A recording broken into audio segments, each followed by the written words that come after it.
I have been working with a family company for 35 years in India, and now a family company in Korea for about 15 months.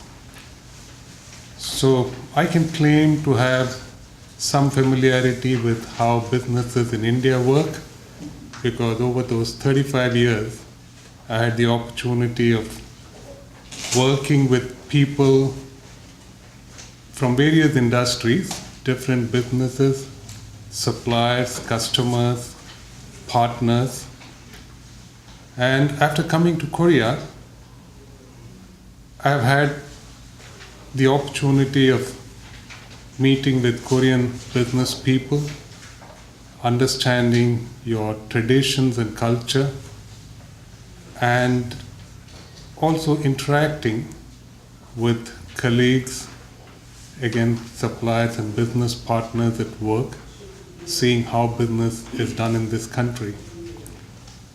So I hope to be able to communicate to all of you with the limited Korean perspective I have on how business in India is done. Before me, a more eminent speaker who's sitting right here, Dr. Ravi Kumar, has already spoken to you in the very first forum meeting on the traditions, culture, and habits, historical traditions of India and Korea. And he's also spoken about the diversity that characterizes India, the tremendous diversity that characterizes India. So I'm not going to be able to add to all of that. He has done already a fantastic job on that. I thought I will pick up a slightly different theme to speak on. What are the big macro issues that confront India today as we move into a different growth trajectory, into a completely different size in terms of our GDP and our economy? What are those big issues? So I'm looking at this vast canvas, and I have picked up 3 themes which I think are going to be defining themes in the business landscape of the future in India. And I wish to speak to you about these 3 themes. I think these 3 themes are very important for anyone wanting to do business in India. You need to see how you could take advantage of developments on these 3 fronts. As we all know, India is now a large economy and is growing very rapidly. We have almost a double-digit, high single-digit rate of growth consistently over the last few years.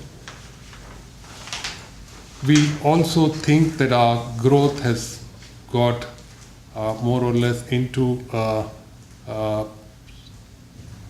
trajectory which cannot easily be affected by government changes or by politicians. In short, we have a government-proof trajectory of growth that is there in the country today. And by 2025, India is expected to be the 5th largest economy in the world, next to the United States, China, Japan, and the United Kingdom. Now this is in dollar terms, but if you take purchasing power parity terms, it would be much bigger than the 5th. The size of India by 2025 would be almost equivalent to the United States economy today in terms of purchasing power parity. So this is attracting a whole lot of companies into the country which want to do business to this large expanding market. So what are the offerings for a new entrant in this market. Now, the three themes I'm going to speak about are the big themes in terms of what the market has to offer. First, the theme of the bottom of the pyramid. There is a very large market consisting of poor consumers in India.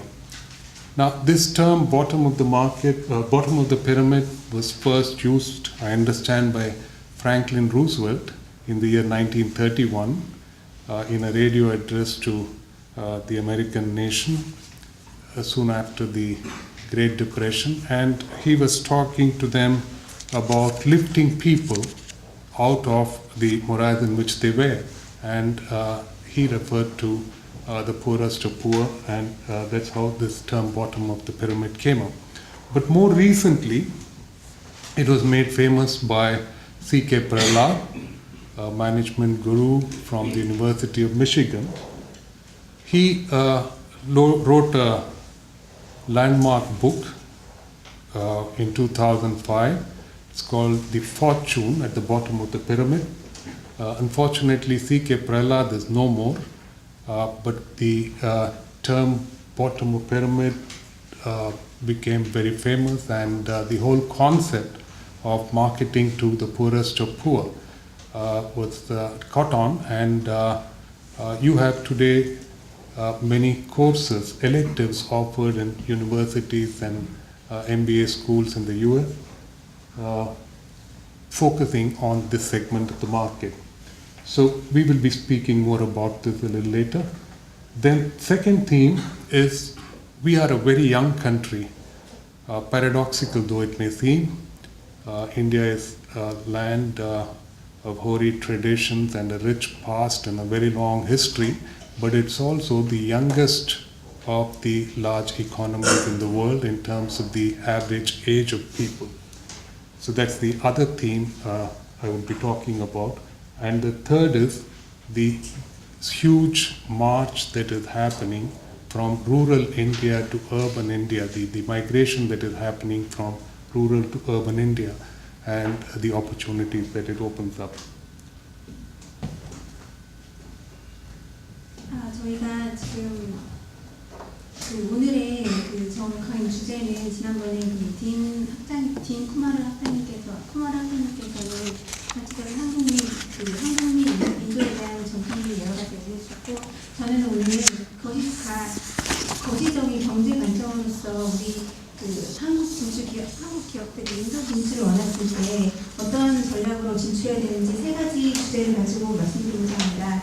세 가지 주제 중에서 첫 번째로 피라미드 하부의 대형 시장이라고 할 수 있는데, 이러한 새로운 경제적인 용어는 오래전에 이미 도입됐었다가 2005년에 미시간 주립대학의 경제학자의 책을 통해서 출간을 통해서 더욱더 많은 분들이 통용하기 시작했습니다. 그리고 두 번째로는 인도는 세계주요 경제시장 중에서도 가장 젊은 인구층을 나타내고 있고, 그리고 마지막으로 점진적으로 좀 도시화되고 있다는 주제를 가지고 오늘 설명을 드리도록 하겠습니다.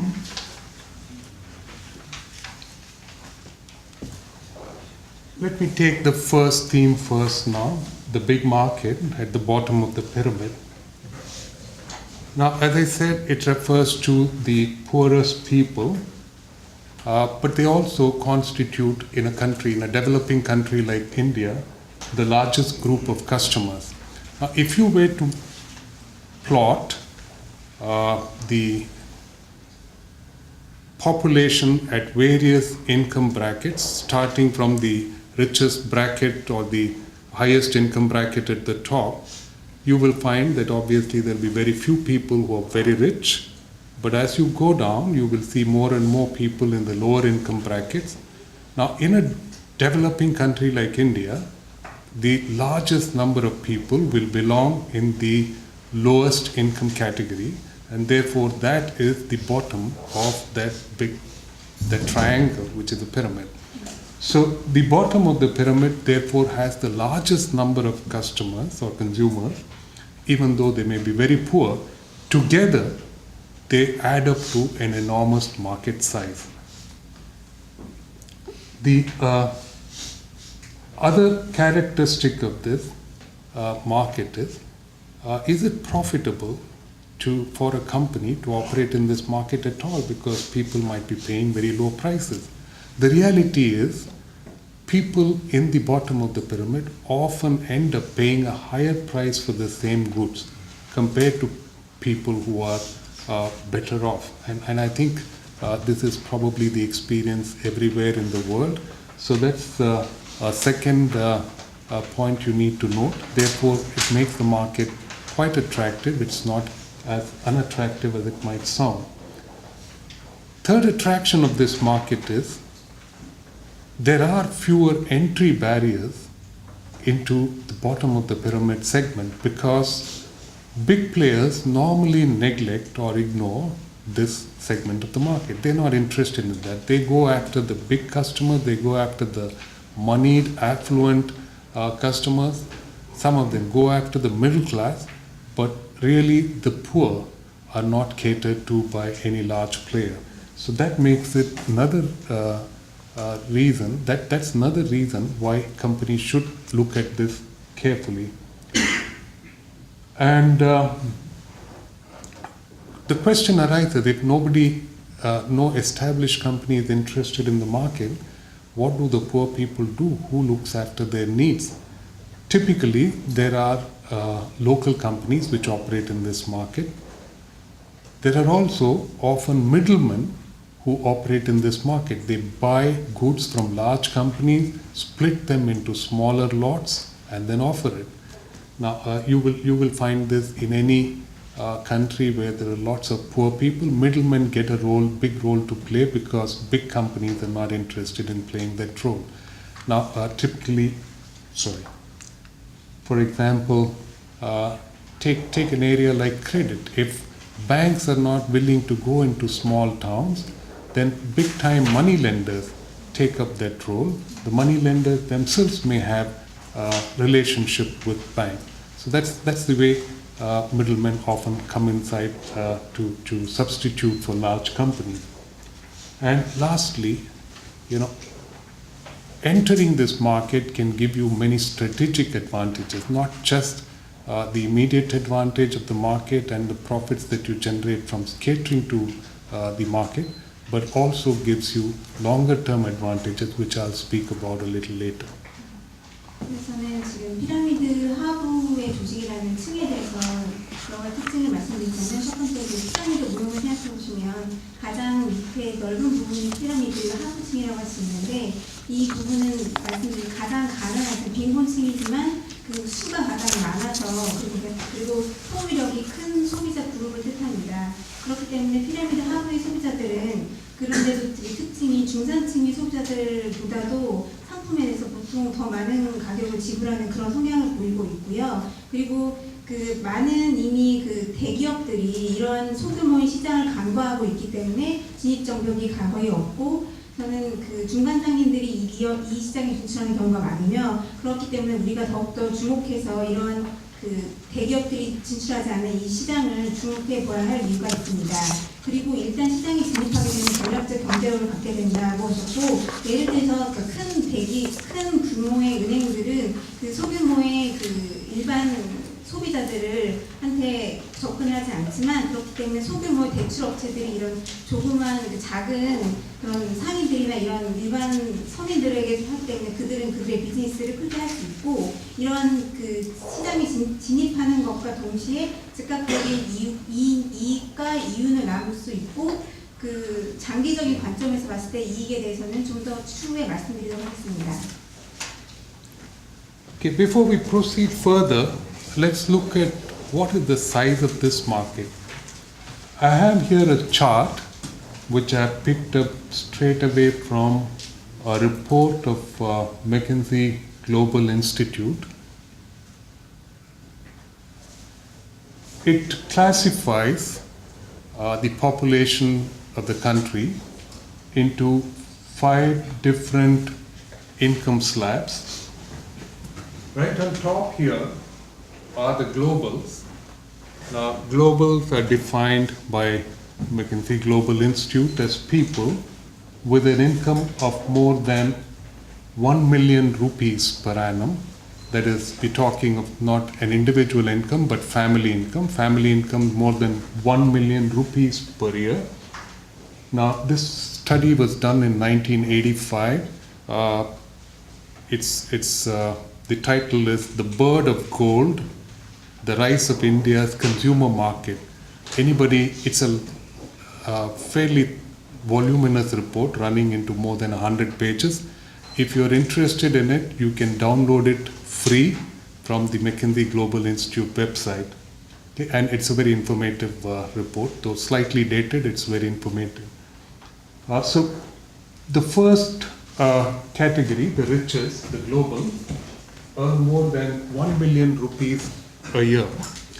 And at the conversion rate in 1985, it works out to about $22,000 per year.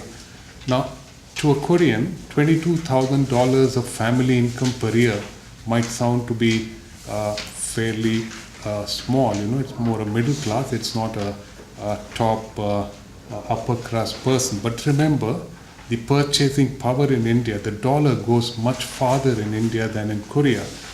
You can buy 5 times per dollar in India as you can buy in Korea. 5 times the food, the clothing, the entertainment, the transport, the telephone calls, housing, whatever.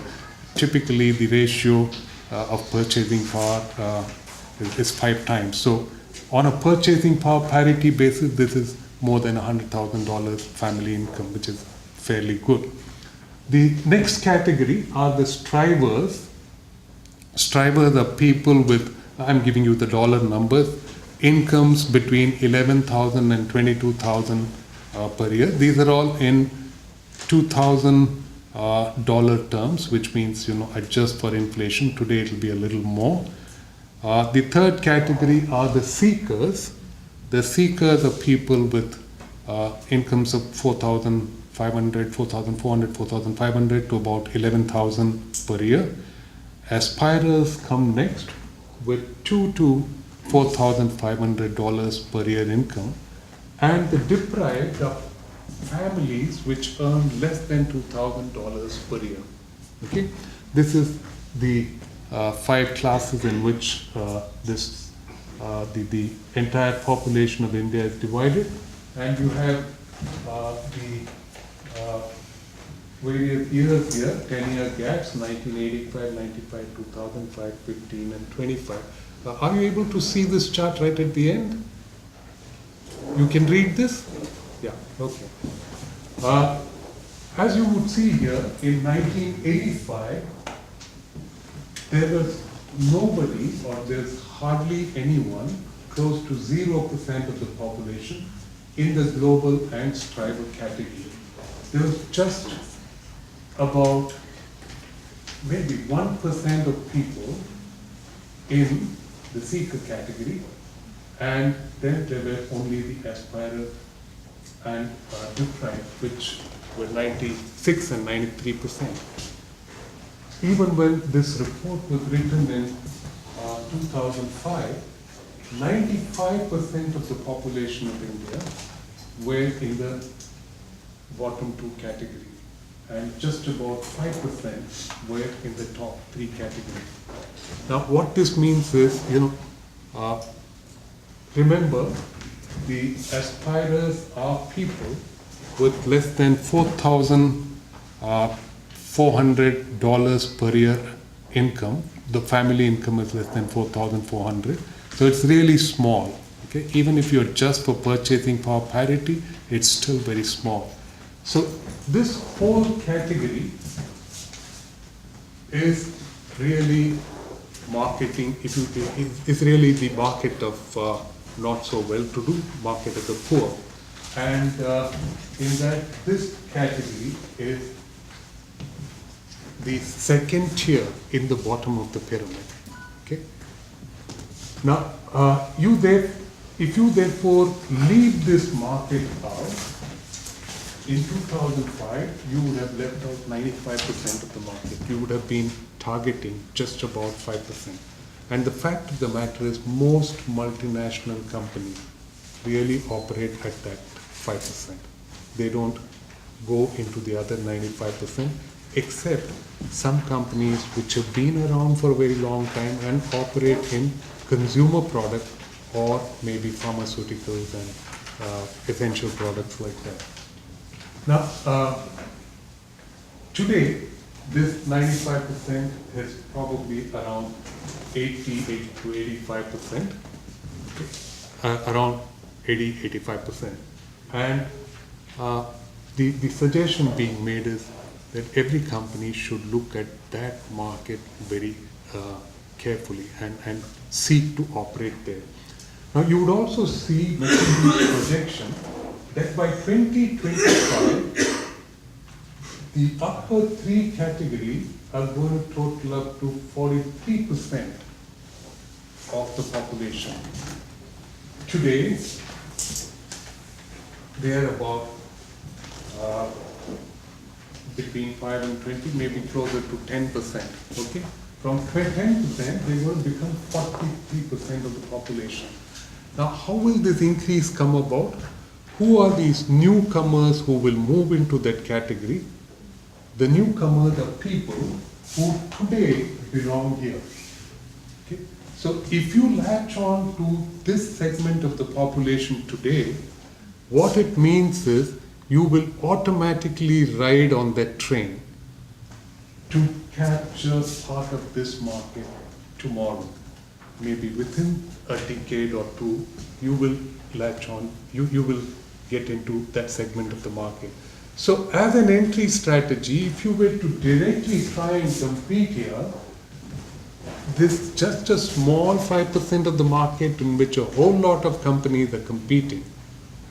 So the suggestion being made is no, go to the bottom of the pyramid market, catch hold of the customers, ride with them to affluence as they get affluent, and they're not going to take a long time. The important thing is the country is growing at such a phenomenal rate that it's not going to take them a long time. They're going to be there very soon, and therefore not much waiting involved. 전체적으로 인도의 그 피라미드 하부 시장이 얼마나 큰지를 그래프로서 보여주고 있는데요. 연간 가구 소득으로 해서 그 전체 소득 인구를 해서 5단계로 나눠서 보시면 그 위로 올라갈수록 그 상류층 그 수익이 높은 소득층을 얘기하고 밑으로 내려갈수록 그 빈곤층을 의미하는데요. 보시면 2005년도에 특히 보시면 그 수익이 높은 층에는 겨우 지금 5%밖에 해당하지 않지만 전부 중산층을 합친 빈곤층 95%를 해당하는 이런 큰 시장을 의미한다고 했습니다. 그러면서 우리의 그 기업들이 만약에 이 95%의 층을 공략하게 되면 인도의 시장은 빠르게 급변하게 성장하고 있기 때문에 이 시장에 진출하는 것만으로써 중산층 그리고 더 그 높은 상류층의 시장을 공략할 수 있음을 자동으로 의미합니다. How easy is it to enter that segment? Is it very easy? Not really. There are challenges. There are at least 4 key challenges. First, even though this is a segment which operates at the lower end of the economy, even though it's a segment of the very poor people, they still want quality. They want quality as they understand it, as they define it, and they want it at an affordable price. So you can't get away by simply downgrading the product, even in small ways. I remember some 20 years ago when the new car companies started coming into India, some of them told me, no, we're not going to offer metallic paints in India because, you know, at the price levels that people can afford here, we would offer only white and a few select colors. What happened? Maruti said, we will introduce metallics. Hyundai said, we will introduce good metallics, and they took away the market. Now, they also had small cars, which was an added advantage, undoubtedly that made for their success. But people said, no, we want what we like. We want the best that we see elsewhere in the world. We don't want cheaper products. We want it at a lower price. We want it at a price that's compatible with this country. But at the same time, we will define quality and we want that quality. So you're going to have to offer quality at affordable prices, which often means designing products very differently. We can't take products that we offer in some other markets, a European or an American market or a Korean market, and then expect to sell it directly with some features removed to this segment. Often you may have to completely redesign the product from scratch just to offer it to this market. It's like you cannot take a Hyundai car, make it smaller and say, here is the product. But Tata Nano, yes, completely designed from scratch. That's the kind of product that we're talking about. Okay. And you also will be confronted with scattered customers in a very large country. Those of you who have traveled India know two things about that country. First, it's very large. It is 31 or 32 times the landmass of Korea. I come from Mumbai, which is in a state called Maharashtra, which is one of several states in India.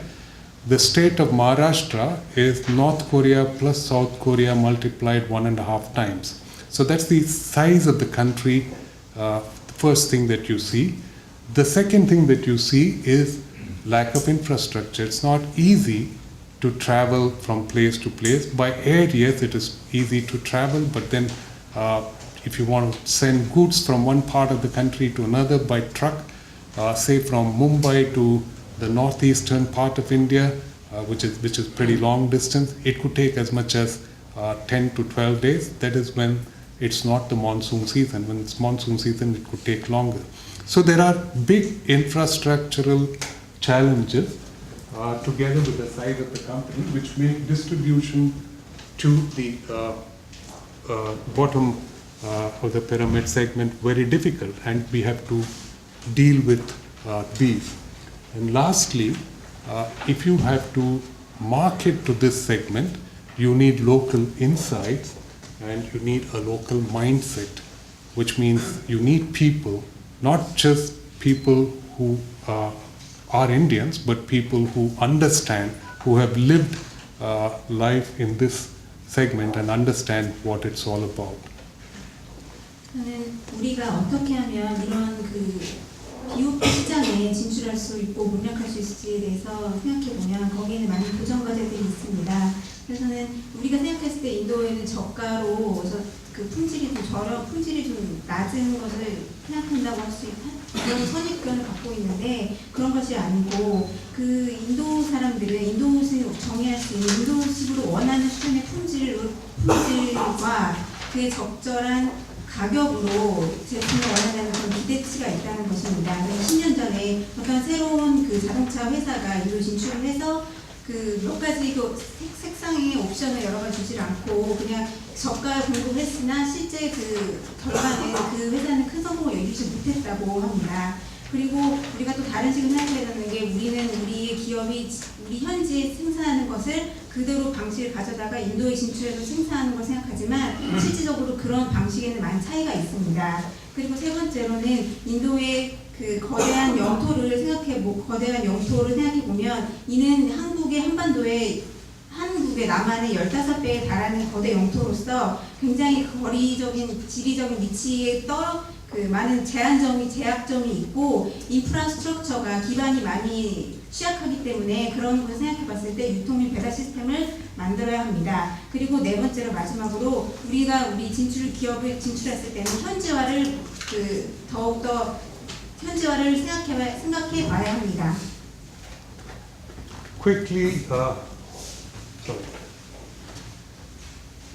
some examples of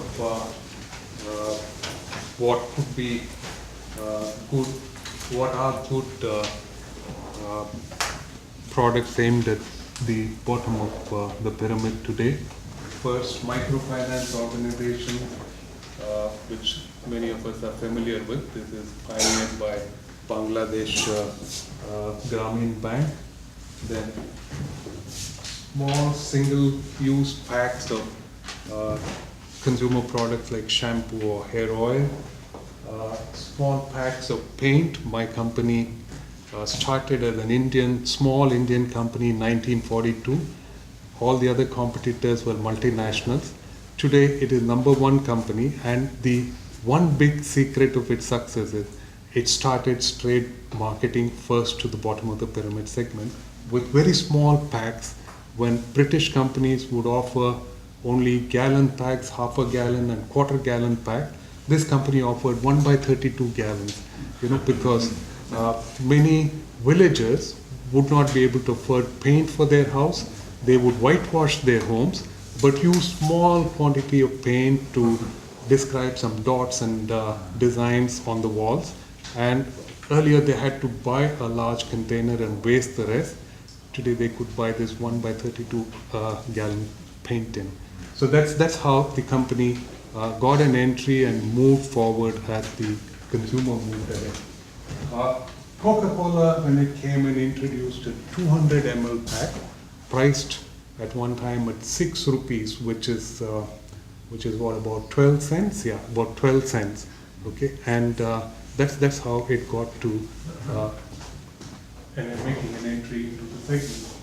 And we have many cases. We have like cigarettes, candies, cookies. These are all sold by the piece in India.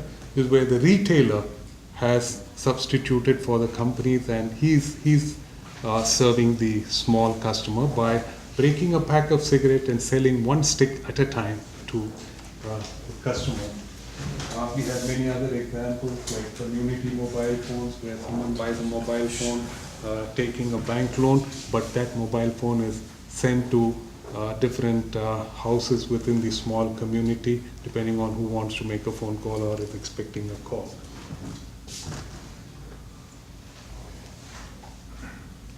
I'll now move on to the next theme, young population. This is some interesting statistics. 1/2 of Indians are under 25 years of age. Okay. Just imagine a country where half the population, 1 out of every 2 persons you come across is under 25, and 2 out of 3 are under 35. This, you can already see evidence of this. More and more people traveling outside India, go into any aircraft flying out of India, you find more younger people, people who are very young, and people like me are getting outdated. By 2020, the average age of Indians will be just 29 years. Compare this with USA 37, China 37, Europe 45, Japan 48, Korea possibly the same as Japan, 48. So that's an incredibly young country. And when you want to market to a country like that, you need people who can envision what youngsters are going to need.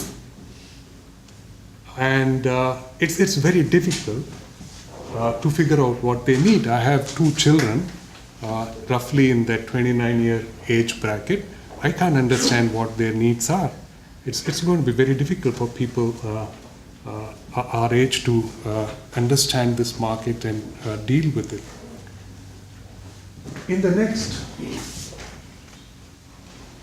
10 or 9 odd years, 136 million people will be added to the working population of India.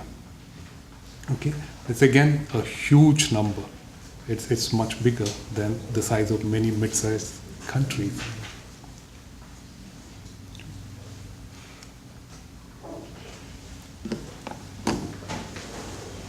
Now, what can we say about the young customers?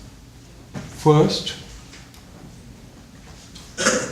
they're not wedded to any old brands that people of an older age remember with fondness. They are they're not burdened by experience, but at the same time, they're born into a country with deeply held traditions, and therefore they are, much like Koreans, respectful of their tradition, but at the same time wanting change, wanting new things. They're mobile, they're moving around the world all the time, but they're also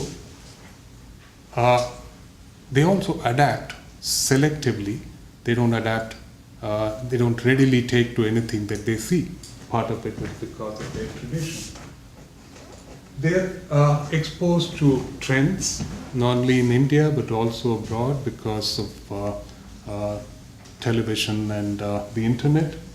They're not savers. India is a country where, with a very high rate of domestic savings, higher than China, but the younger generation is less inclined to save. It is happy to spend on lifestyle, and it is shaping the markets of tomorrow. You go to India, you can see that everywhere, whether it is food or entertainment or the range of cell phones that you can buy, the clothing, apparel, automobiles. These are being bought today by younger people, and therefore they are deciding how the markets is shaped. Sometimes I feel that some of us marketeers have lost sight of this big trend that is happening. For instance, a company like General Motors is now bringing back Chevrolet brand. Chevrolet is a brand that appeals to me. My generation has seen Bollywood movie stars. You know, the hero goes off with the heroine in a Chevrolet. He drives into the sunset. And that's the picture that you have in your mind. Chevrolet is the icon of successful male. He gets to pick up, he gets to befriend all the good women. Now, the younger generation just doesn't know what Chevrolet is. And we're trying to bring back that brand, which means I don't know how it's going to turn out, because this is going to be the generation buying the cars tomorrow, not my generation. 젊은 소비자 시장의 욕구인 그런 소비자 패턴을 이해하기 위해서는 여러 가지 지금 5가지의 내용을 말씀을 하셨고, 이는 한국 그 젊은이들과 굉장히 비슷한 생각을 전통을 중시하지만 새로운 것들을 많이 받아들이고 이 중에서 본인들이 원하는 것들을 선별적으로 수용하는 그런 경향을 보이고 있고, 그리고 이런 젊은 층들이 전체적인 모든 소비 그 층을 음식 및 의류 및 자동차 모든 소비층 같은 소비재들을 그런 형성하는 그런 역할을 지금 인도에서는 하고 있습니다. 예를 들어서 지금 이미지에서 아이폰에 GM에 대해서 말씀하셨는데, 그 GM 코리아는 지금 얼마 전에 브랜드 쉐보레를 한국으로 도입하는 결정을 했는데, 우리 같은 올드 제너레이션들은 쉐보레에 대한 아이폰 이미지가 성공한 남성에 대한 그런 이미지를 갖고 있었는데, 실제적으로 지금 젊은 그 자동차의 타겟층이 젊은 층들이 이런 쉐보레에 대한 이런 이미지를 갖고 있는지 아닌지는 좀 의문점이다 하시면서 쉐보레가 어떻게 한국에서 진행하고 있을지는 좀 지켜봐야 될 것 같다라고 했습니다. Because the market of the young will also have the diversity that we associate with Indian society. As you know, in many ways, India is a very diverse society, and probably the second most diverse society in the world next to the United States. So the young will also be a diverse market. It's not one homogeneous market, so one needs to understand it and also understand how it is evolving over time. I've already got a signal from the convener that I should move a little faster, so with your permission, I'll go slightly faster. The third trend is the march to urbanization. This is very simple. Every society goes from rural to urban as it develops. What makes the difference, what's different about India is it's a very large country with a huge population. Now, in 2001, we had 285 million people living in city, this will go up by 2025 to 523, that is double the number. So this is going to create a huge need for urban infrastructure, for new cities, places for people to live, and all the goods, services associated with city life. And that is the big area of opportunity. Not only will the population double, but the consumption levels of people in urban areas being much higher than those in rural areas, you're going to see spending go up in a big way in urban households. The annual spending will triple in urban households by the year 2025. So urban India will be a larger market than the whole of France today. Of course, in urban India, by that year, 2025, as we saw a while ago in the McKinsey chart, the middle class will become the dominant class. So India will really be a market of urban middle class by that year. And some areas where we will see big growth: communication, education, healthcare, transportation.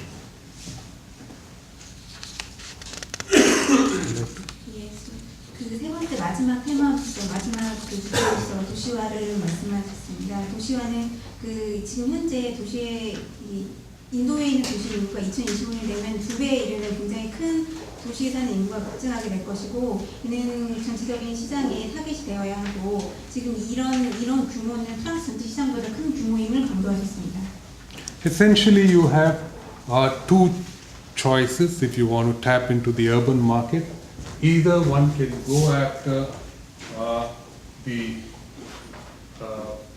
global segment of the market, offering global products at prices that are internationally comparable.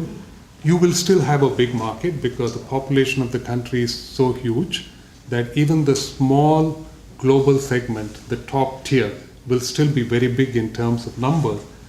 Ultimately, you can drive down prices of your product and tap into a market of extraordinary size. And that's where really the charm of that country is, because you have a huge market. And obviously, if you want to do that, you will need to understand the customer. You're no more dealing with the global customer, you're dealing with a very localized customer. You need to understand what that customer wants and continuously innovate your product. Now, 우선은 도시 시장에 대한 전략으로서 우리가 해야 될 것은 그런 거대 기업들이 거대 선진 기업들이 간과하고 있는 그런 도시 시장의 소비자들에게 더욱 가까이 나와서 실제 고객들이 무엇을 원하는지를 파악해야 할 필요가 있습니다. So let me conclude by stating what my proposition is. That there is a rapidly expanding and changing market. And you need to understand this market, you need to understand how it is evolving to get the best out of it. There is an upper tier of global Indians seeking international brands. That in itself will be a large market, but the really big segment is the middle class urban market. In order to get to the middle class urban market, start at the bottom of the pyramid. That is probably an easier way to enter. And it will give you access to the emerging class of customers, one, and help you pick up the next practice, help you pick up skills to play in a low-cost market, because I think at some stage you will find that these skill sets are useful not only in India but in other parts of the world. How to reduce cost is not going to go out of fashion at any time. Thank you.